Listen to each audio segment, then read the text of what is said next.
ഏറെ സ്നേഹമുള്ളവരെ, പാപ പരിഹാര കാലഘട്ടമല്ലേ നോമ്പുകാലം. നൊയമ്പുകാലം പ്രത്യേകം ആചരിക്കുവാൻ തിരുസഭ തന്നെ നിർദ്ദേശിക്കുന്നുണ്ട്. പഴയ നിയമ ചരിത്രത്തിലേക്ക് നോക്കുമ്പോൾ പാപപരിഹാരം അനുഷ്ഠിക്കുന്ന ജനത്തെ കാണുന്നു. ലേവ്യരുടെ പുസ്തകത്തിൽ നാം പ്രത്യേകം പറയുന്നുണ്ട്, 7-ാം മാസം 10-ാം ദിനം പാപപരിഹാര ദിനമായി ആചരിക്കുന്നു.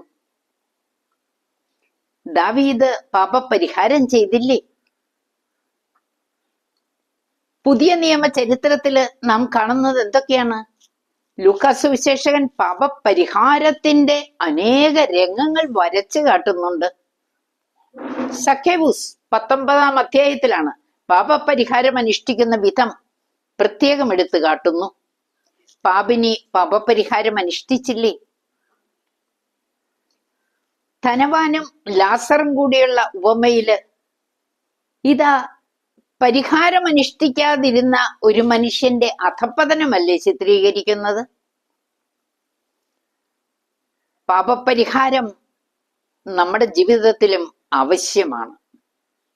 കുമ്പസാരത്തിലൂടെ പാപം മോചിച്ചാലും ഒരു കടം ബാക്കിയാകുന്നു.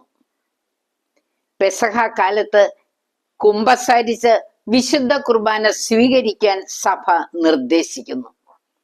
അതുകൊണ്ട് തന്നെ നമുക്ക് നമ്മുടെ ജീവിതത്തെ ക്രമീകരിക്കാൻ ഈ ദിനങ്ങൾ സഹായകമാകട്ടെ. വലിയ അനുഗ്രഹം, യേശുവിന്റെ തിരുബലിയുടെ അഭിഷേകം എല്ലാവർക്കും സ്വന്തമാക്കാം. ദൈവം എല്ലാവരെയും സമൃദ്ധമായി അനുഗ്രഹിക്കട്ടെ. ആമേൻ.